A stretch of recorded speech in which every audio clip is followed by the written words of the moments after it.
Welcome back to Movies TV Mad. I'm Mick, your host with the most. Just ask your wives and your girlfriends. Welcome to Movies TV Mad and Sunday's edition of the Movies TV Mad Daily. You can follow me on Twitter at Movies TV Mad, and if you want to see me looking sexy and moving my stuff about, then you can see me on Instagram at Movies TV Mad 555. So I'm in a very victorious mood today as a Warner Brothers shill, as a DC shill and a hater of Disney. Of course, I do watch the Marvel MCU movies and TV shows, and I somewhat enjoy them, but I do enjoy their failure too. What would happen in 2 weeks' time if James Gunn's The Suicide Squad was toppled from the box office in its second week by an animated movie? The Zack Snyder acolytes would be very, very, very happy, and so would the Disney and MCU fans, stans and shills. Well, look what we have here. Space Jam: A New Legacy steals ball away from Black Widow with 32 million opening. Best for family pick during pandemic. And LeBron James, who's starring in this film, that is his name, he just quote tweeted this from Deadline saying, "Hi haters, yeah? It's very, very glorious for us who support Warner Brothers and actually loved Space Jam 2, thought it was brilliant. By the way, critics, you shilled Black Widow, a boring, middling Marvel movie. I told you when you were showing off and boasting and gloating about the opening box office that this would have such a huge drop-off, and I was right. Space Jam: A New Legacy steals ball away from Black Widow." So let's read this.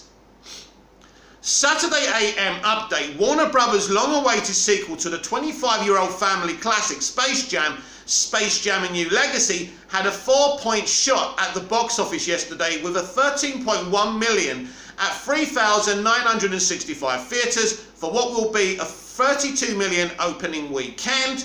So we'll be clear, it's not as huge as Black Widow's, but it was never going to be that. It was never going to be as huge as Black Widow's opening weekend, and Warner Brothers knew that, but that is huge for them, and that's what they were looking to make. The results quashed the second Friday and anticipated weekend of Disney Marvel's Black Widow, which did 8 million yesterday. One of the worst Fridays to Friday drops for a recent standalone Origin MCU title at 80%. On its way to 25.6 million second weekend, a 68% drop, no thanks to film's availability to homes on Disney Plus Premier for $29.99. Here we go, they have got the excuse wrapped up and ready to unwrap, right? Last week they were saying Black Widow's box office is sensational considering it's on a Disney Plus. This week they're saying the drop-off is because it's on Disney Plus. Make your fucking minds up. That has nothing to do with it, right? People want to go to movie theatres. People don't want to sit at home watching movies. If this had rewatchability, people would be rewatching it and rewatching it. Do you think if Infinity War or Endgame was released now during the pandemic, do you think people would be rewatching it on Disney Plus? No, they would be going back to cinemas. This is a statement from the audience to this movie. This was a middling, dull movie, and it's not even you can't even compare it to other Origins. It's not even an Origin movie. It's not. This is set between Civil War and Infinity War, right? Or something like that. This is a standalone Black Widow movie. But everybody knows this is pointless because she's dead, and this is really an introduction to the new Black Widow and her family, which I'm sure will kind of be involved in the future. I'm sure she'll get her own movies. This is a statement from the audience.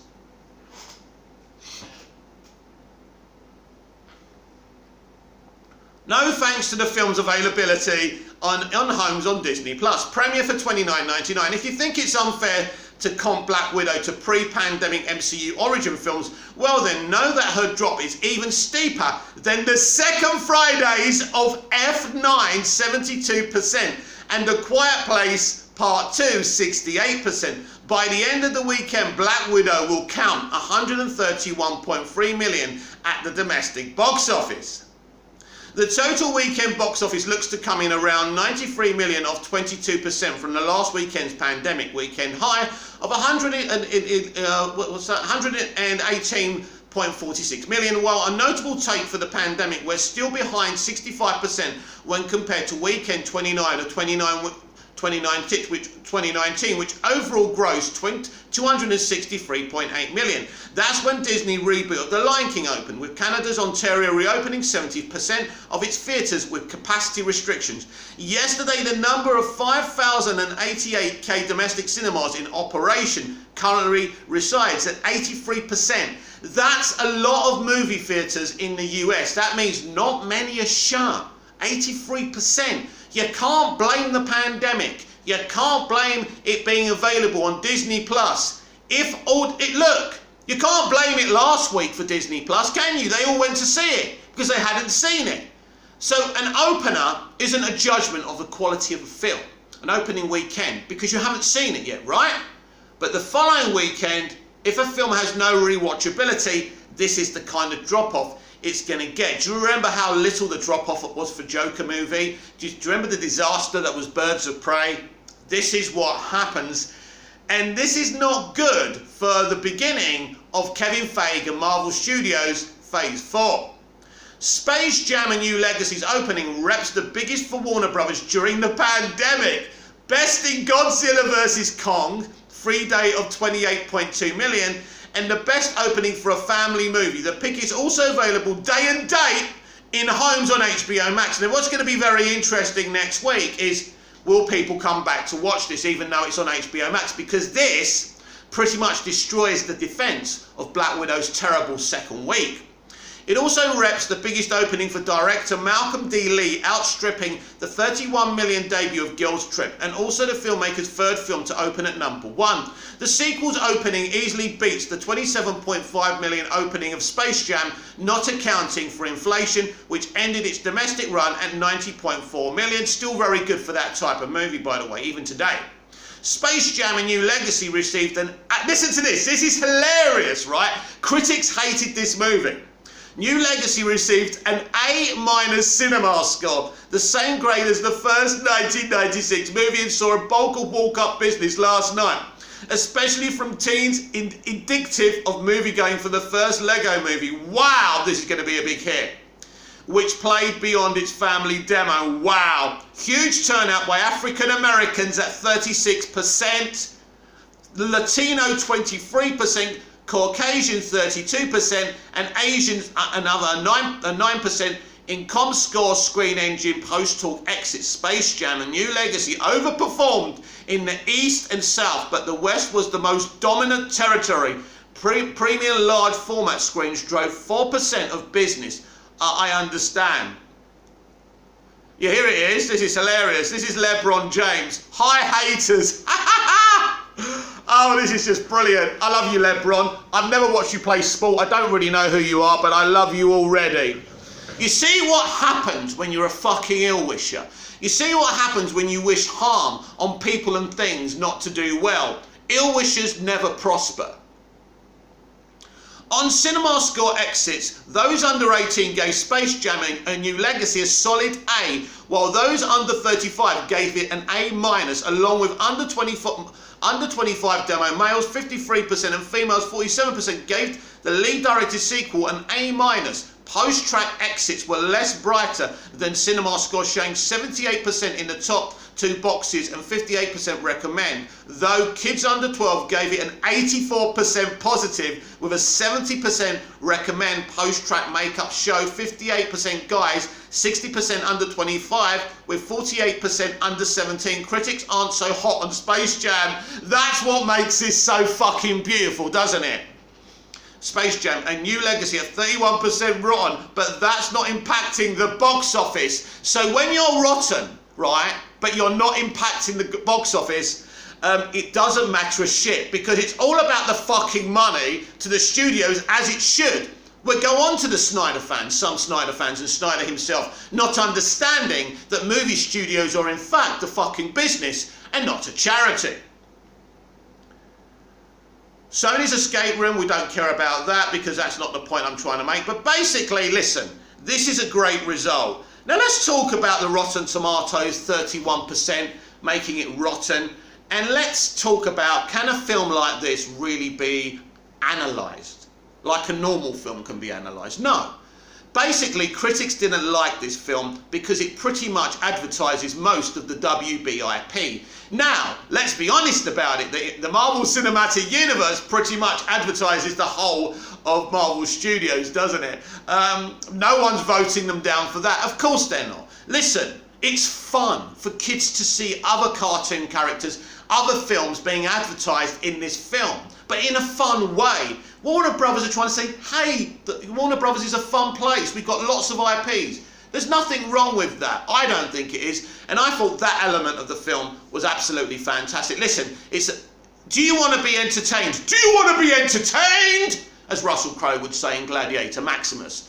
But do you want to be entertained, or do you want to evaluate and analyse a film like this, which is meant for families and kids? The truth of the matter is, this is the truth of the matter is, that teenagers, children, mums and dads, just mums and dads, whether you're a single parent family or wherever you are, or maybe your parents are two women, I couldn't give a fucking shit. Basically, all these kind of demos and dynamics decided to go and see Space Jam 2 and not Black Widow. Now, normally you would think, MCU movie, the fans supporting it, going back, it would be huge. But I predicted the drop-off and the failure of this film because a success, listen, your opening box office is your foundation. You can break pandemic records and all of that. But if it doesn't have consistency in the next 3 weeks, this film could barely gauge 300 or 400 million. And they'll make excuses and they'll say, do you know what? We made this film ages ago. We knew it would have issues. And look, they've obviously going to have a massive hit with Spider-Man No Way Home. This film could hit $2 billion globally in movie theatres alone. And I agree with that. But the only reason this movie is happening, the third Spider-Man film, is because of Sony. It's Sony who have brought back all these classic Spider-Man and classic villains. Nobody's coming in to see that film because of Tom Holland, because Tom Holland's Spider-Man has been a failure. I like Tom, he's a very talented young man, but he's been done by the writing and development of the first two Spidey movies, and you can blame Kevin Feige for that. I thought he was amazing in Civil War. He's been an absolute letdown as Spider-Man, and so has his films, and that's nothing to do with Tom Holland. Tom Holland's a very talented lad, a very good young lad, and I love him to bits, and I wish him all the success in the world. But yes, Black Widow has been smacked on the bottom by Bugs Bunny, Daffy Duck, and LeBron James, and a host of famous people. This is a celebration. And let's not forget something else. I mean, I've been watching Looney Tunes since I was a small boy. And it's actually, you know, they're iconic cartoons. Looney Tunes are still popular today. People want to see this. So, well done to Warner Brothers. Well done to Jason Kilar. Well done to the team. Because a lot of people were hoping and praying for this film to fail. But this is a huge success for WB. Not only in money, but it's destroyed Black Widow's second weekend. That's a huge victory for WB, and I'm sorry if this seems toxic, I couldn't be happier. From the moment Zack Snyder's Justice League was green-lit, I was shouting from the rooftops that David Ayer's cut of the Suicide Squad should air on HBO Max pre-Snyder Cut, because narratively it makes sense. I don't remember many Snyder fans saying the same thing. I remember responding to a Grace Randolph video where she said that David Ayer's Suicide Squad cut must not stream before the Snyder Cut. Where do you think this was coming from? I'll tell you where this was coming from. Zack Snyder. because he either didn't want the Air Cut to stream on HBO Max pre-Snyder Cut. Grace Randolph prophesied that this could destroy all the goodwill for the Snyder Cut. How dare you? How do you know that? We needed to see the Air Cut before the Snyder Cut, but we didn't. We didn't see that because Snyder decided that's not what he wanted, and he spread that toxic message across. Now, as you know, I know many Snyder fans, both personally and professionally and on the internet. Very good people. But unfortunately, not all of them are good people. It's very interesting, isn't it? All of a sudden, the Snyder fans want to unite with the Air Cut fans. You are being used. They've decided to do an Air Cut event on the very day that James Gunn's The Suicide Squad is released. They also are doing this motion comic for Justice League 2 and 3, something I did a video about and celebrated and said this could be a great thing for Restore the Snyderverse. Surprise, surprise, there's been some images put on Twitter that have been taken down by Warner Brothers themselves. I saw a post saying you support the Flash movie or the Justice League 2 motion comic. You know, it's either or with these people, isn't it? This is a statement of war against the DC movies that are coming out in the next few years. 5 movies, something that should be celebrated by all DC fans. But that's not the case. That's not what's happening here. They want to destroy the studio. They want to destroy these movies, and this is the only reason they're doing an Air Cut event on the very day of the release of James Gunn's The Suicide Squad. Do you really think you can destroy that movie? Do you? Do you? And this is the problem. You see, for a lot of these people, and for Zack himself, it's all or nothing. You see, I was always in support of the Snyder Cut being restored over on HBO Max. It's clear to me that an element of his fans and Zack himself wanted the keys back to the kingdom. He wanted everything, and Warner Brothers didn't want him to be in charge of the whole thing. It's not good business. We've seen the kind of business Snyder DC films make, as much as I love them. It isn't good enough for a studio that's a business that needs to appeal to a broader audience. We've discussed that before, so many times. So many times. So, now they're trying to destroy these upcoming films. Now, this is a futile exercise, and I'm quite happy to see what happens. But Air Cut fans, you are being used.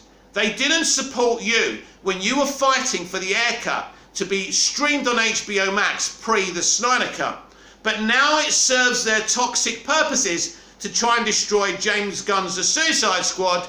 They want to align with you. You are passionate about David's cut. You want to see David's cut. I want to see David's cut. But deciding to schedule an event on the same day that DC and WB are releasing their next DCEU movie says something about me. Instead of it being a bit of a celebration and then maybe doing an event a few days later or a week after, they're doing it on the 5th to try and destroy any good trends for James Gunn's The Suicide Squad. Well, they will not succeed because many of us will not support that event then. This is the problem with them. The fake propaganda, the fake hot takes, the attacking of the studio when they don't know the story. I know many Snyder fans who love his DC films but don't think the guy walks on water and feel that him and Ray Fisher could have done things very differently once the Snyder Cut was greenlit. But instead they were trying to expose the studio, they were being utterly toxic, and they ruined any chances of restoring the Snyderverse because that wasn't their plan. Their plan was revenge, while saying publicly they would love to see the Snyderverse restored. How can you restore the Snyderverse, Zack, if you're attacking the very studio who can make that decision for you? You made it difficult for them. They told you not to film any new footage. You did. I'm glad you did. But it was wrong. It's their IP. It's their money. They gave you over 70 million.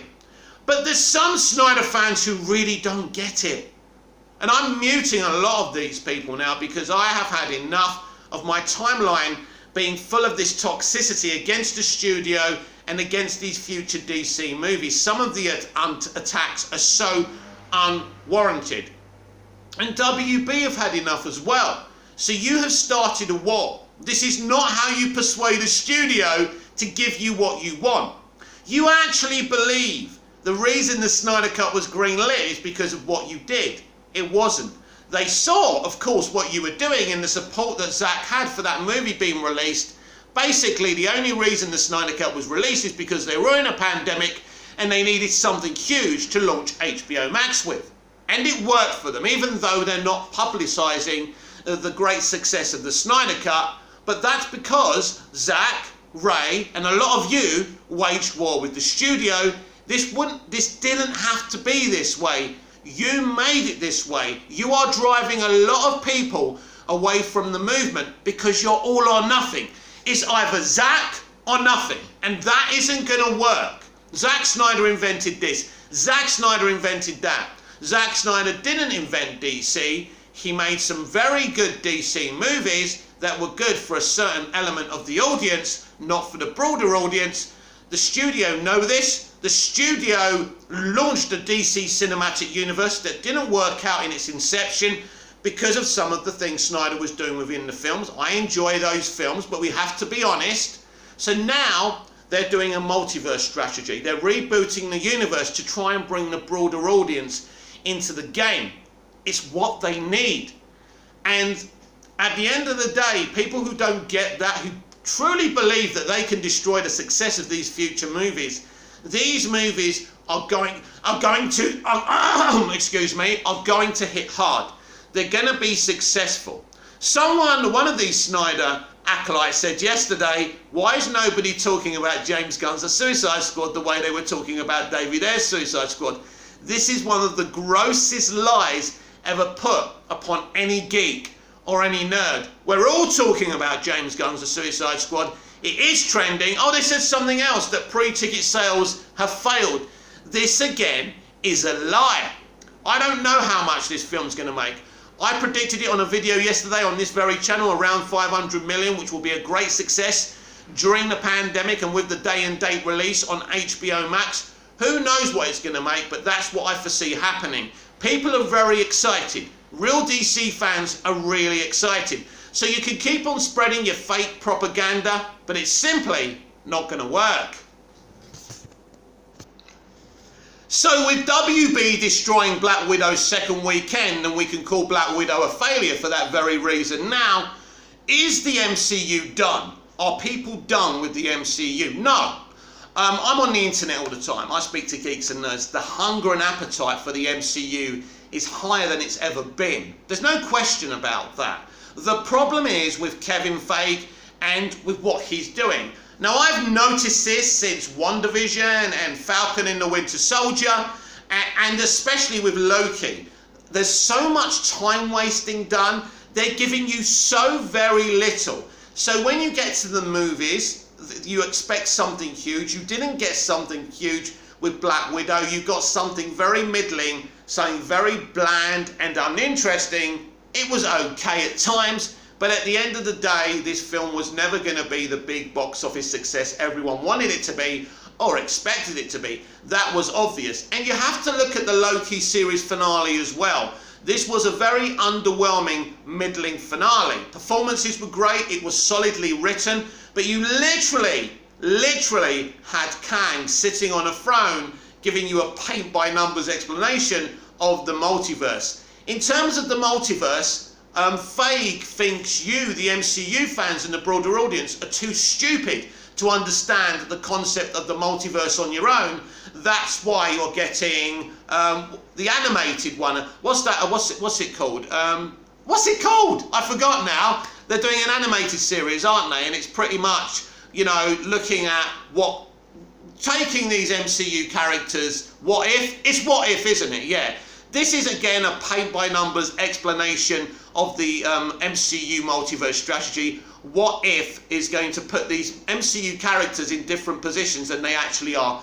in the movies, and this could actually be canon for the future for, you know, different Earths in the MCU multiverse. And this is an animated series coming very soon on Disney Plus, which I'm sure everyone's going to watch and everyone's going to shill and talk about. It is the MCU. So the people, the audiences, the media have got a lot of hunger and love still to watch more and more MCU. So in those terms, it's not done, but it's the execution now. It's the dragging out of stories in the Disney Plus shows. It's films like Black Widow. And then we look at the Eternals. I think is it Shang-Chi that's next, or Eternals?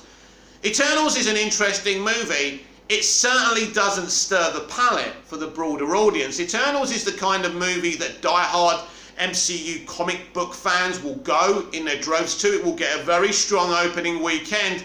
But again, you have to ask, is this a movie that's got rewatchability? I don't know that. You don't know that because we haven't seen it. But I don't see people going back to watch this again and again and again. Has this even got a Disney Plus premiere access? I don't know. I don't know about that. That's going to be interesting. We'll have to find out. So you got the Eternals, which has never been a film that's really excited me a great deal. So again, you're looking at Shang-Chi, which I think will be probably the best movie thus far, pre-Spider-Man No Way Home. I think Shang-Chi will be a really, really good Marvel Universe movie. I think people will go to see it. Again, maybe that will have more rewatchability than the Eternals and Black Widow. I genuinely believe that. We'll have to see what kind of film that is. But again, more of a middling film as well, introducing a not so popular character in the MCU, but it's the MCU, people will go and see it. The big hit which is going to happen, look, Spider-Man No Way Home is very interesting. Apparently Sony leaked by mistake the release date for the trailer, which is apparently the July the 22nd. I can't wait to see this trailer, so I hope that we're actually going to see it. Again, what are they going to show us in this trailer? Are they actually going to be daring enough and bold enough to show us Tobey Maguire and Andy Garfield, or maybe Doc Ock, because we already know about him? Apparently they're doing reshoots as well, so I don't know what's going on there.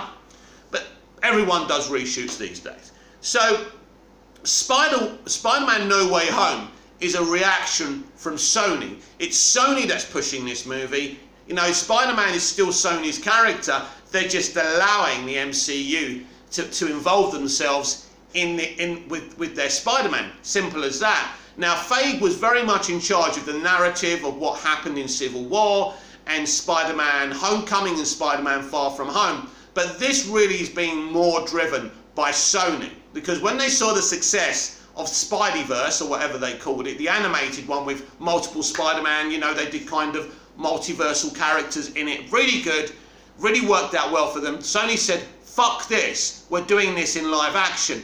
You know, Sony could see that what Feige had done with the first two Spider-Man movies was very bland and uninteresting, and they said, you know what, we actually want to make money from this IP, and you know, we gave it to you, Kev, and you haven't done a very good job with it since Civil War, because Spider-Man was great in Civil War, and that's because the Russos did him great. But now the Russos have gone. Why did the Russos go? Why, you know, I think the Russos was the best thing that happened to the MCU, and you could see that from Infinity War, you could see that from Captain America and the Winter Soldier.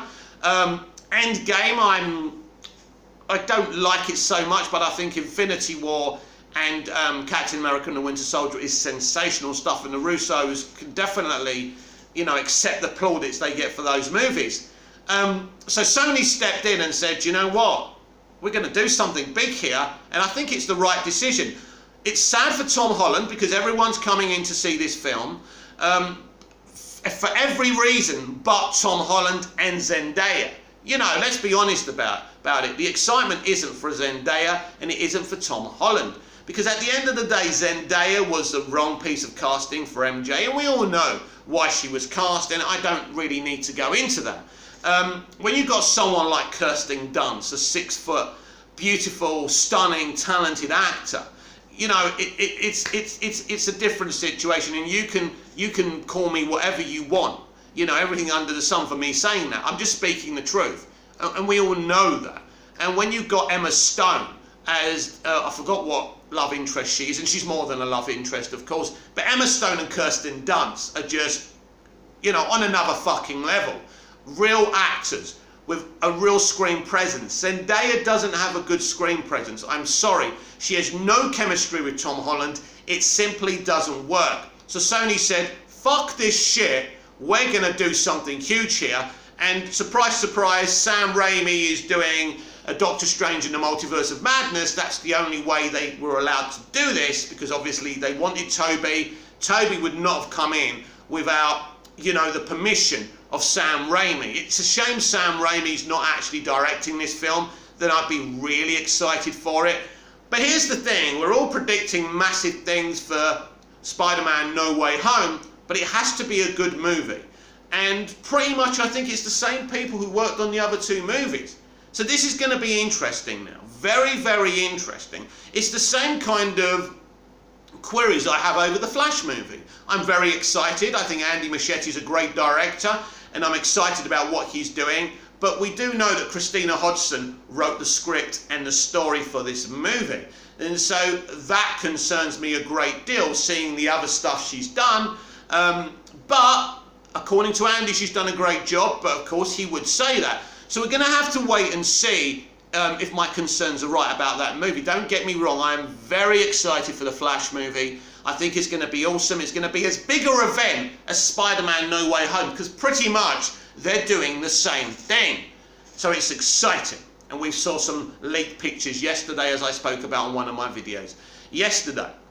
So it's not a foregone conclusion that Spider-Man No Way Home is going to be a success with fans. Let me tell you why. There's a lot of people hating on this film and think it's an over-egging of the pudding. That this is lazy and they're just going for the big box office, but they're not really telling, you know, a real story. It's going to be very interesting because once people see Toby and Andy and, you know, Doc Ock and other characters from these other films, people are going to be excited. People love these kind of crossover movies. This is why, in a way, Spider-Man No Way Home and Flash doesn't have to be the best movie ever, because people are going to be blinded by these crossovers and cameos. People are not going to care about anything else. A good crossover and a cameo and an Easter egg can hide a multitude of bad writing and sins in creativity. So we're going to have to wait and see. So in terms of the hunger for the MCU, it's not done. But the way we're seeing things done creatively right now, especially in the D+ shows, I'm very, very concerned for the future of the MCU. Comment down below, like, share and subscribe. I will be back in the next video. Do follow me on Twitter @MoviesTVMad and Instagram @MoviesTVMad555. And I will see you again soon. This has been Sunday's edition of the Movies TV Mad Daily. I was Mick, and I'm still Mick, your host with the most. Just ask your girlfriends and your wives, and I will see you again very soon. Bye for now.